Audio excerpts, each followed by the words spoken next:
सुरेश, आप आ सकते हैं। महाशय, क्या मैं अंदर आ सकता हूँ? जी आइए। धन्यवाद महाशय। नमस्कार महाशय, और आप लोगों को भी नमस्कार। Please take your seat. धन्यवाद महाशय। मिस्टर सुरेश, आप बीपीएससी मुख्य परीक्षा उत्तीर्ण हुए हैं और साक्षात्कार का डेट भी आ चुका है।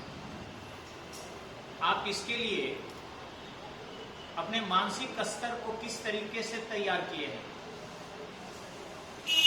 महाशय, अपने दोस्तों के बीच डिस्कशन करके और तैयारी की है।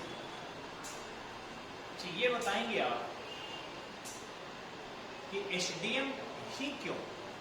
आप आज के समय में बहुत सारा क्षेत्र है जिसमें आप इंजीनियरिंग करके, मेडिकल एरिया में जाकर, मैनेजमेंट कोर्स करके या प्राइवेट सेक्टर में, इंश्योरेंस सेक्टर में बहुत सारे पैसे कमा सकते थे। फिर आप ये प्रशासनिक स्तर पर ही आकर क्यों अपने जीवन को स्टेबल करना चाहते हैं, या क्या उद्देश्य है आपका? महाशय, मुझे सीएम बनने में भी रुचि थी। शुरू से ही हमने इसी के बारे में सोच रहे थे, तो मुझे इसी में रुचि है। इसी के माध्यम से मुझे समाज का सेवा करना, राष्ट्र का सेवा करना मुझे अच्छा लगेगा, इसलिए मैं इसलिए कहीं पद का अधिक सम्मान और वेतन के अतिरिक्त आय दिमाग में तो नहीं है आपके? नहीं महाशय, ऐसा कुछ नहीं। चलिए, मैं फिर आपसे कुछ सवाल करूंगा, तब तक सर से कुछ आप चर्चा कीजिए। मिस्टर सुरेश जी, आपको साक्षात्कार टीम की ओर से सबसे पहले धन्यवाद। और आप जो है साक्षात्कार के लिए एसडीएम के रूप में यहाँ आए हुए हैं। आप सबसे पहले बताएं, अभी जो है वर्तमान परिप्रेक्ष्य में रूस और यूक्रेन का युद्ध जो है लंबा समय से चल रहा है, लगभग 1-2 माह हो गया। इसमें आप एक एसडीएम के रूप में क्या मतलब किसको दोषी ठहराना चाहिए? क्षमा करें महाशय, इसके बारे में मुझे पूरी जानकारी नहीं है। क्षमा। चलिए, आप बिहार राज्य के वासी हैं और बिहार राज्य की तरफ से बीपीएससी मुख्य परीक्षा पास करके साक्षात्कार के लिए यहाँ आए हुए। हमारा राज्य जो है, झारखंड राज्य जब से अलग हुआ, हमारा राज्य पिछड़ा हुआ है आर्थिक रूप से। आप एक प्रशासनिक अधिकारी के रूप में किस तरह से हमारे राज्य का आर्थिक जो है आर्थिक परिवेश को सुदृढ़ करना चाहेंगे? छोटे छोटे उद्योग लगाकर उसके लिए हित का, उसके लिए पैसा का संसाधन हित जुटा करके और छोटे छोटे उद्योग को प्रोत्साहित करके और बिहार के आर्थिक स्थिति को मजबूत किया जा सकता है। मिस्टर सुरेश, मैं थोड़ा सा आपसे एक छोटा क्वेश्चन करना चाहूँगा कि आपने तो ये जरूर बताया कि छोटे छोटे उद्योग लगाकर या छोटे उद्योग लगाकर बिहार की जो बदहाली की स्थिति है, झारखंड हट जाने के बाद आप इसे तरक्की करने के बहुत अच्छे विचार दिए हैं। लेकिन क्या आपके पहले कोई वरीय अधिकारी नहीं थे जो इस मंतव्य को सोचे हों और इस प्रकार से छोटे छोटे उद्योग लगाकर एक बेरोजगारों की सैलाब जो बिहार में दिखाई पड़ती है और बड़े पैमाने पर सरकारी सेवा के साथ साथ बिहार से बाहर भी रोजी रोजगार की सेवा में जा रहे हैं, उनको कंट्रोल करते? आपके पहले कोई नहीं था, आप ही एक है। महाशय, करते रहे होंगे और मैं भी अपने स्तर से अंतर दोनों में क्या है? महाशय,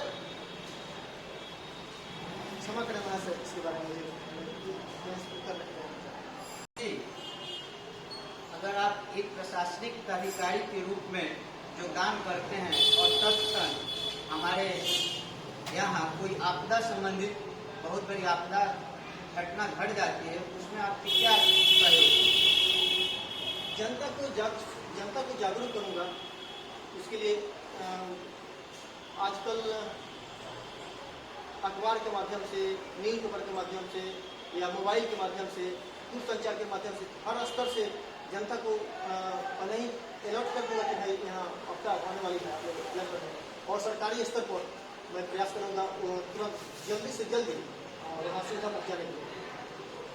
बताएंगे क्या प्राकृतिक आपदाओं का अनुमान लगाया जा सकता है?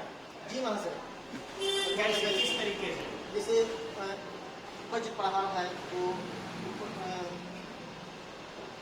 बाढ़ है, सूखा है बाढ़ वगैरह। सेटेलाइट के माध्यम से पता लगाया जा सकता है। लेकिन भूकंप का जानकारी तो नहीं पता लगाया जा सकता। ऐसी स्थिति में अकस्मात यदि भूकंप आ जाते हैं तो आप क्या करेंगे?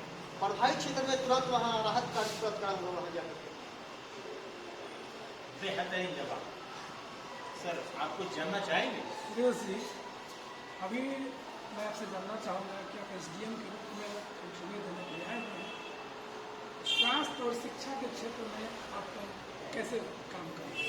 जैसे अभी विद्यालयों में आज कहा है कि लू के कारण बच्चे जो है बुखार ग्रसित होने मर रहे हैं, चमकी बीमारी बहुत फैल रही है, स्वास्थ्य के क्षेत्र में ऐसा देखा जाता है। यदि आप एसडीएम बन जाते हैं, आप स्थापित रहते हैं, तो उसके क्षेत्र में आप क्या करेंगे, कैसे उनको की जहाँ तक बात है तो अधिक अभी हमारे गांव में, हमारे मोहल्ला में, यहाँ सुदूर ग्रामीण क्षेत्रों में इसकी एकदम जरूरत का अभाव है। स्वस्थ पीने का पानी नहीं, इसके लिए ज़्यादा लोग बीमार पड़ते हैं, ज़्यादा लोगों की तबीयत खराब होती है। और मेरा प्रयास यही रहेगा कि ग्राम स्तर पर ग्राम सभा के माध्यम से जन जागरूक किया जाए और लोगों के बारे में, स्वास्थ्य और शिक्षा के बारे में जानकारी दे करके अधिक से अधिक स्वस्थ बनाकर और शिक्षा से जोड़ा जाए। चला है कि आप जो है आपका एकेडमिक जो है पॉलिटिकल साइंस रहा है, लेकिन आपने हिस्ट्री क्यों चुनी? हाँ सर, इसमें मुझे शुरू से ही रुचि रही है, इसलिए मैंने हिस्ट्री को ही चुना है। तो मिस्टर सुरेश जी, आप जो है वह बदलाव शुरू में ही क्यों नहीं? महाशय, मैं सुदूर ग्रामीण क्षेत्र से आता हूँ, वहाँ एकेडमिक एजुकेशन लेने के समय मुझे लगा कि हिस्ट्री से मुझे सिर्फ नामांकन नहीं हो पाएगा, इसलिए मैंने हिस्ट्री पॉलिटिकल साइंस के साथ साथ हिस्ट्री को चुना। हमारे यहाँ बिहार राज्य में काफ़ी मात्रा में जनसंख्या विस्फोट हो चुकी है, इस पर आप किस तरह से काबू पाना चाहेंगे? जन जागरूक करके, जन स्वास्थ्य ग्रामीण क्षेत्रों में इसके बारे में हानि को समझाकर, इसके लाभ हानि को समझा करके और लोगों को इसके प्रति सचेत करूँगा। आपकी शादी हो चुकी है और आपके कुछ बच्चे भी हैं। यदि आप अपने ट्रेनिंग में जाते हैं और उस दौरान कोई महिला आपको ज़्यादा सम्मान देना शुरू करती है और उसका उद्देश्य आप पे प्यार को प्राप्त करना है, ऐसी स्थिति में उस महिला से किस तरीके से निपटेंगे जिससे आपके परिवार में भी किसी प्रकार की दिक्कत नहीं आए और उस महिला से भी संबंध मधुर बना रहे? महाशय, महिला का मतलब वो बहन के रूप में भी हो सकती है, माँ के रूप में भी हो सकती है। वो भी आपके साथ एसडीएम की तैयारी करके गई है, एसडीएम की ट्रेनिंग ले रही है, आप उसी स्थिति में क्या करें? महाशय, तो बहन भी हो सकती है, बहन भी हो सकती है, हो सकती है कि बहन बना लेंगे आप? बहन बना लेंगे महाशय। अगर वो आपसे लव करना चाहे तो भाई बहन का भी बीच में तो प्रेम होता है महाशय। और मैं उम्मीद करता हूं कि बिहार हमारा ऐसे अधिकारियों का इंतजार कर रहा है। लेकिन सर भी कुछ सवाल करेंगे शायद। मिस्टर सुरेश जी, सर सबसे पहले आपको बहुत बहुत बधाई। आपने मुख्य परीक्षा को पास करके साक्षात्कार के इस पड़ाव तक आप पहुँचे हैं। मेरा सवाल ये है आपसे कि 2016 में बिहार में पूर्ण शराबबंदी की गई, तो इसके बारे में आपकी अपनी राय क्या है? क्या इससे समाज को हानि है, नुकसान है? और अगर नुकसान है और अगर हानि है या इसका लाभ है तो किस क्षेत्रों में? महाशय, शराबबंदी से कोई हानि नहीं है। ये तो सामाजिक, इससे समाज का उत्थान हुआ। जो एक रिक्शा चलाने वाले, छोटे छोटे सड़क दुकान चलाने वाले दिन भर कमाते थे और शाम को 100 रुपया कमा करके और शाम को 70 रुपया 80 रुपये जो दारू पी जाते थे, उसमें कमी आई है। और घर में आकर के झगड़ते थे, पत्नी को पीटते थे, बच्चे को पीटते थे, उसमें कमी आई है महाशय। इसमें हानि कहाँ है महाशय? शराबबंदी बहुत अच्छा कदम, साहसी कदम है सरकार की। मैं जानना चाहूंगा कि शराब के रेट पहले से बढ़ गए हैं और गलत तरीके से हर जगह अवेलेबल हो रहा है, इससे खर्च थोड़ा ज्यादा बढ़ा है लोगों का, तो क्या ये इस पर नियंत्रण लगाया जा सकता है? जी महाशय, ऐसा और सरकारी स्तर पर इसको और चुस्त करके इस पर लगाम लगाया जा सकता है महाशय। चलिए ठीक है, अपने विचार काफी सकारात्मक है। इस समय सामाजिक कुरीतियों पे ज्यादा अपने वो यात्रा कर रहे हैं, जैसे कि दहेज प्रथा हुआ, बाल विवाह हुआ, इसके बारे में आपकी क्या है? आपकी क्या? जी अच्छा कदम है, सराहनीय कदम मुख्यमंत्री जी का, क्योंकि समाज में बहुत बुराइयां अभी जो दहेज प्रथा है, दारूबंदी है, शराबबंदी है, एक कुरीतियाँ सरकार से जाएगी, राज्य से जाएगी तो निश्चित तौर पर सरकार राज्य का विकास होगा और बिहार हमारा आर्थिक उन्नति करेगा। दहेज को आप कुरीति मानते हैं? आजकल लोग उसको आय का साधन बना रहा है। जी महाशय, की कुरीति ही है। अच्छा, कुरीति मानते हैं? जी महाशय। तो मैं उम्मीद करता हूँ कि आप एक अधिकारी बनकर दहेज प्रथा को रोकने के लिए कुछ कदम उठाएंगे। अपने स्तर से भी होगा महाशय, जो सरकारी स्तर पर जो सरकार का आदेश होगा, मैं उसको जमीनी स्तर पर उतारने का प्रयास करूँगा। तो थोड़ा अभी तक के विचार बताएंगे कि आप कौन सा कदम उठाएंगे जिससे दहेज प्रथा कुछ हद तक कंट्रोल हो सके? महाशय, इसके बारे में जन जागरूक लोगों को जागरूक करेंगे कि और एक लोगों से निवेदन करेंगे कि भाई कार्ड पर नहीं लिखिए कि दहेज नहीं लेना है, उसी दहेज शादी में जाइए। लोगों से निवेदन करूंगा कि उसी शादी में भाग लीजिए जिसमें कार्ड पर जिस कार्ड पर लिखा हो कि दहेज नहीं लिया हो या मैंने दहेज लेना पाप है, उसी शादी में शरीक कीजिए। इससे धीरे धीरे जरूर बदलाव होगा। मुझे विश्वास है कि इस पर लोग जरूर सकारात्मक विचार करें।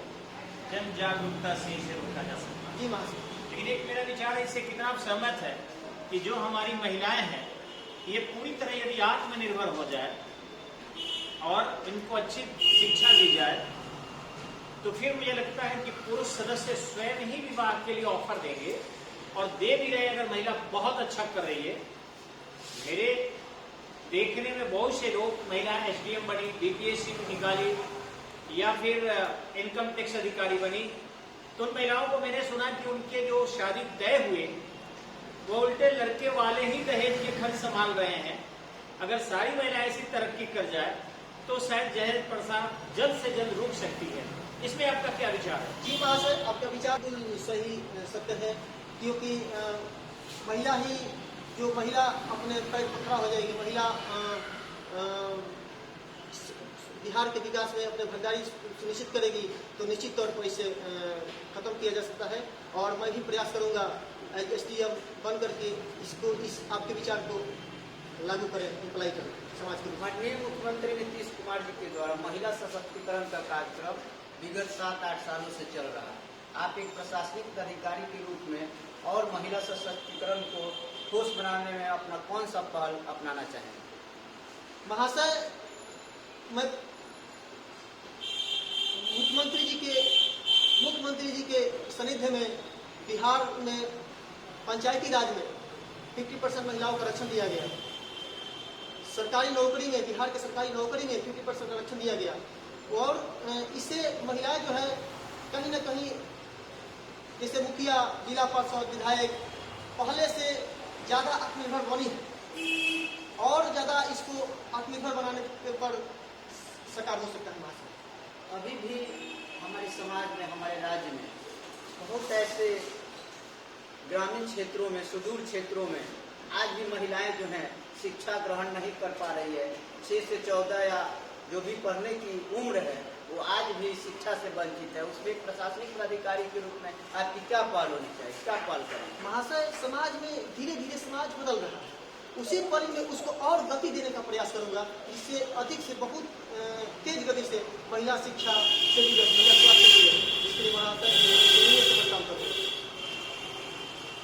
अच्छा, बीपीएससी के साक्षात्कार कक्ष में उपस्थित हुए हैं, क्या इसके पहले भी आपने कभी साक्षात्कार दिया है? नहीं महाशय, मेरा पहली बार साक्षात्कार दे रहे हैं। जैसे पिछले 2020 विधानसभा चुनाव में सवाल करना चाहूँगा। हमारे प्रतिपक्ष नेता श्री तेजस्वी प्रसाद यादव जी ने कहा कि हम मुख्यमंत्री बनते हैं तो मैं 10 लाख युवाओं को रोजगार दूंगा। उन्होंने ऐसा आपका वादा बताया, तो उसके विपक्ष में भारतीय जनता पार्टी ने कहा कि 19 लाख रोजगार दिया। अभी जो है एनडीए की सरकार है, उसमें भारतीय जनता पार्टी है, तो उसमें जदयू के मुख्यमंत्री हैं, तो ये भारतीय जनता पार्टी अभी तक अपना वादा तो नहीं पूरा करी है, इसके बारे में आपको क्या कहना है? क्षमा करें महाशय, इस प्रश्न के उत्तर देने की स्थिति में नहीं हूँ। मिस्टर सुरेश, बिहार पहले से ही पूर्व से ही यहाँ पर पठन पाठन का कार्य मौलिकाल से ही चलता है और ऐतिहासिक धरती रही है ये। लेकिन अनायास बिहार से जो नवयुवकों का पलायन हो रहा है शिक्षा के क्षेत्र में भी और कार्य के क्षेत्र में भी, जो बाहर जो लोग जा रहे हैं शिक्षा अर्जित करने या काम करने, इसके बारे में आपको क्या है? महाशय, यहाँ उद्योग की कमी है, इसलिए लोग, और जनसंख्या ज़्यादा है, इसलिए लोग उसको भरण पोषण करने के लिए लोग बाहर मजबूरी में निकलना पड़ रहा है, लोग बाहर पलायन कर रहे हैं। जहाँ तक शिक्षा की बात है महाशय, तो अच्छा तरह से शिक्षा, यहाँ शिक्षा की व्यवस्था इतना सुदृढ़ नहीं है, इसलिए शिक्षा के लिए लोग बाहर जा रहे हैं। मिस्टर सुरेश जी, आपका विषय जो है इतिहास रहा है। इतिहास कई चरणों में बटा हुआ, कोई एक चरण का बहुत संक्षिप्त रूप में आपसे हम जानना चाहेंगे कि आप उसमें कौन सी गहराई को जो है आप ग्रहण किए हैं। महात्मा गांधी के आदर्श को मानते हैं। क्या आदर्श है वही तो। महात्मा गांधी का सत्य और अहिंसा है, उनका सत्य और अहिंसा को लेकर के मुझे ज़्यादा भरोसा होता है। क्लासिफिकेशन किया, भारतीय इतिहास आप रखते हैं और उसको कई पार्ट में बांटा गया, जैसे एंशिएंट है, मेडिवल है और मॉडर्न है। तो आप इसमें से किस पार्ट को आप व्याख्या देना चाहते हैं? लगा शब्द गांधी से कि आधुनिक काल को देना चाहते हैं, तो आधुनिक काल में महात्मा गांधी या काल, एक व्यक्ति या एक पूरा समय, किधर आप व्याख्या देना चाह रहे हैं? बलिए स्पष्ट करें। महाशय, महात्मा गांधी के बारे में मैं चंपारण सत्याग्रह के बारे में मैं व्याख्या दे सकता हूँ। बस एक छोटी सी, गांधी में भी एक जी, छोटी सी आपने महसूस किया। चंपारण सत्याग्रह हुआ, असहयोग आंदोलन हुआ, सविनय अवज्ञा आंदोलन हुआ, भारत छोड़ो आंदोलन हुआ। महाशय, इसमें मैं दे सकता हूँ महात्मा गांधी को। आप बताएं तो फिर देर क्यों कर रहे हैं? जी महाशय, कांग्रेस का लखनऊ अधिवेशन 1916 में महात्मा गांधी उपस्थित हुए थे।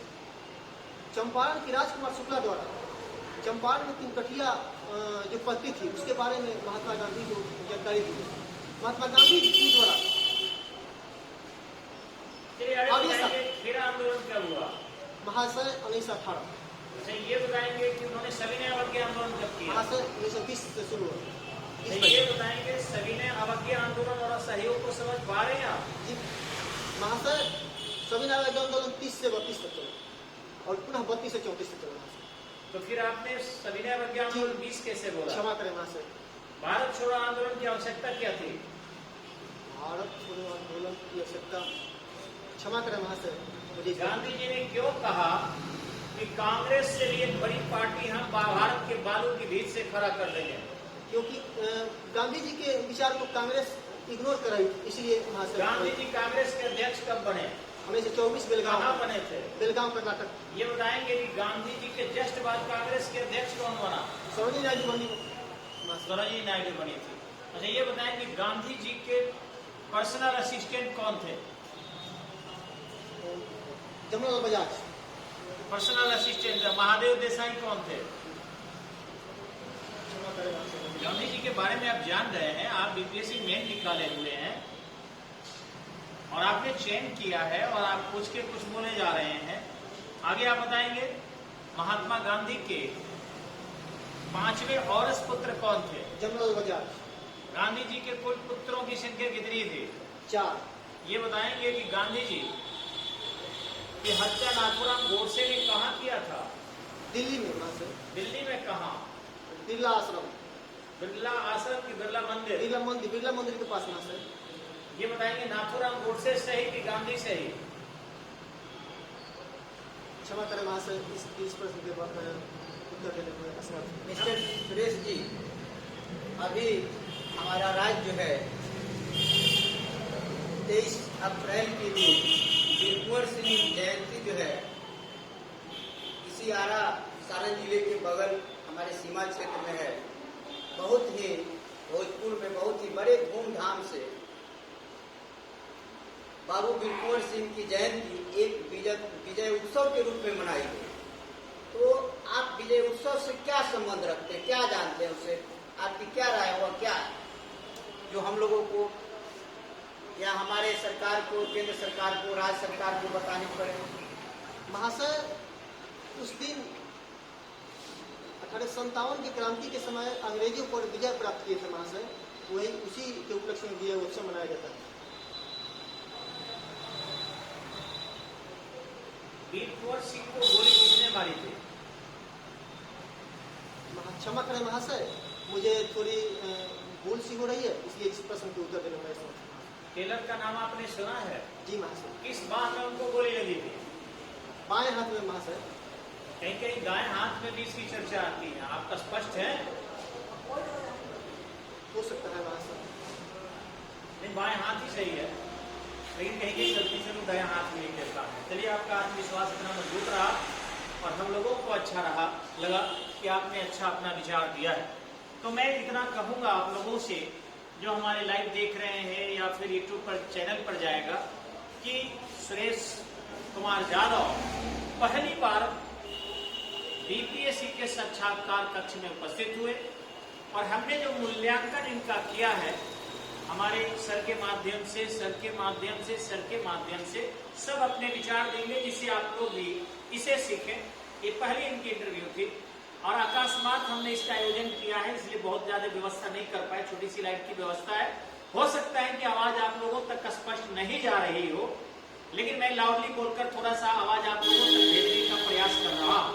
आसपास से गाड़ियां गुजर रही है, उसकी भी सिटी और हर्न आ रहे हों और इसलिए आप लोगों को भी थोड़ी दिक्कतें आ रही हो सुनने में, लेकिन आप लोग धीरे से सुनेंगे तो आवाज जरूर जाएगी। हमने देखा कि इनकी आवाज थोड़ी सी पतली है, आवाज इंटरव्यू बोर्ड में मोटी और बोल्ड होनी चाहिए। दूसरा, मैंने जो जज किया है कि जो भी कंट्रोवर्सी मैटर है इनमें ये आंसर नहीं दे रहे हैं, इतना डर रहे हैं। इन्हें डरना नहीं चाहिए। नाथूराम गोडसे जैसे प्रश्न पर कहना चाहिए, जब गांधी के सपोर्ट कर रहे हैं तो कहना चाहिए कि हमारे राष्ट्रपिता थे और किसी भी तरीके से राष्ट्रपिता की हत्या को मैं स्वीकार नहीं करता हूं, चाहे जिसके द्वारा भी किया गया हो, क्योंकि यहाँ गांधी के सिद्धांत को हम इम्प्लीमेंट करेंगे, हत्या को स्वीकार नहीं करते हैं। विरोध किया जा सकता है नाथूराम गोडसे द्वारा, ये पॉलिटिकल मैटर नहीं है, प्रशासकीय मैटर है, तो यहाँ इन्होंने थोड़ा सा अपने को छुपाने का प्रयास किया है। दूसरी चीजें, एक सर के द्वारा सलाह दी गई थी, पूछा गया था कि जो वर्तमान राजग सरकार है या गठबंधन है जो एनडीए का, उसमें प्रतिपक्ष के बारे में जब सर ने सवाल किया है तो इन्होंने वहां भी शिफ्ट करने का मन बना लिया और कहा है, क्षमा करें महाशय, इनको डर लग रहा है। जब ऐसे इंटरव्यू बोर्ड में इनको डर लगे तो ये प्रशासनिक पदाधिकारी बन के बड़े निर्णय कैसे लेंगे?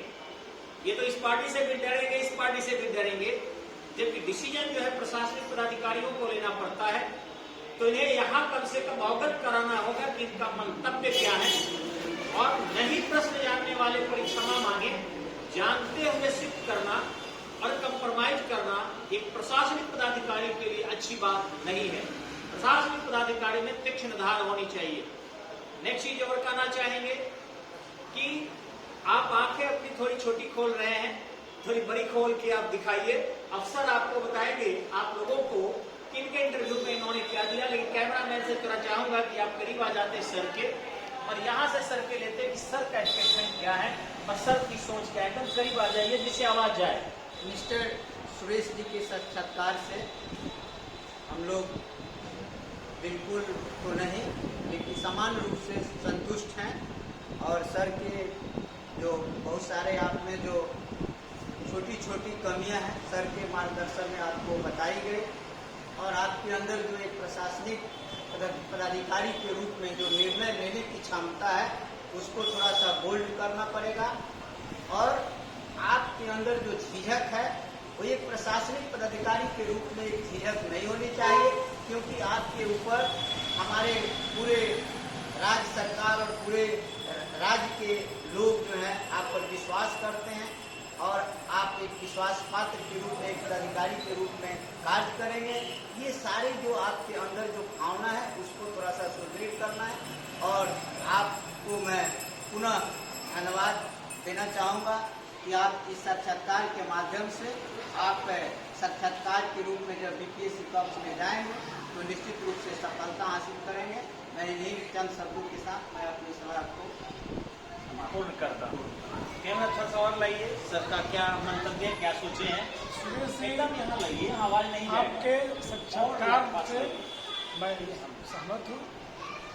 थोड़ा सा सुझाव के रूप में, सलाह के रूप में आपको देना चाहूँगा कि आप जब भी प्रश्नों का उत्तर दें तो पूरी ही तन्मयता और आत्मविश्वास के साथ कि चेहरे पर पूर्ण रूप से आत्मविश्वास झलकना चाहिए। और जैसा सर ने बताया कि कुछ प्रश्नों में आप झिझक या कोई पीठ हो रहे हैं तो पीठ नहीं होना है। और जब भी आप एसडीएम के पद के लिए आए हैं, ये बहुत खुशी की बात है। जब एसडीएम बन के जाएँ तो आप तीक्ष्ण धार, जैसे सर ने कहा कि तीक्ष्ण धार की तरह आपके लिए सारी जनता बराबर है, वो चाहे हिंदू हो, मुस्लिम हो या गरीब हो, अमीर हो, तो उसके लिए आप काम करें। मेरी इन्हीं शुभकामनाओं के साथ धन्यवाद जी। आप क्या सजेशन देना चाहेंगे? मिस्टर सुरेश जी,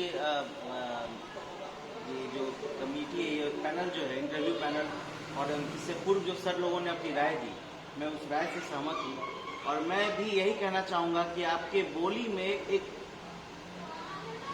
आत्मविश्वास झलकना चाहिए। आप जो बोल रहे हैं या भाषाओं का जो आप चयन कर रहे हैं बोलते समय, उन भाषाओं में एक सुदृढ़ता होनी चाहिए और जो आप बोल रहे हैं उसमें एक आत्मविश्वास झलकना चाहिए।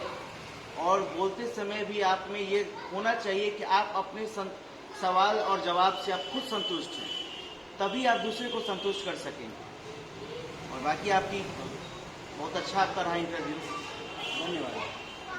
आप क्या कहना चाहेंगे? आपका साक्षात्कार कैसा गया? अच्छा, और सर ने जो सजेशन दिया है वो कैसा जी लगा? बिल्कुल अच्छा लगा, अच्छा लगा। घबराहट कितनी हो रही थी? जी थोड़ी घबराहट हो रही थी। अच्छा। इसके पहले तो आप साक्षात्कार नहीं दिए, ये पहला साक्षात्कार है। जी हाँ सर। आपको क्या विश्वास है कि आप एसडीएम पद पर चयनित होंगे? जी निश्चित मुझे विश्वास है कि मैं चयनित होऊंगा सर। चयनित होंगे। चलिए, तो आपको बधाई हो पहले ही। और हम लोग अगली बधाई दे रहे हैं कि ये जो है निश्चित ही रूप से एसडीएम बनेंगे, ये मेरा पूरा विश्वास है। और आप सब इनके साक्षात्कार को देखें। देखिए, दिल्ली के बड़े बड़े कोचिंग हैं, पटना के बड़े बड़े कोचिंग हैं, उनके पास इंफ्रास्ट्रक्चर बहुत ज़्यादा है। और उस इंफ्रास्ट्रक्चर के कारण वे लोग बहुत अपने स्टूडियो बना के रखे हैं, उनके पास बहुत बड़े बड़े कैमरे हैं और बहुत से उनके कैमरे मैन लोग लगे होते हैं, तो वो अच्छा दिखाते हैं, उनकी वीडियो अच्छा दिखता है।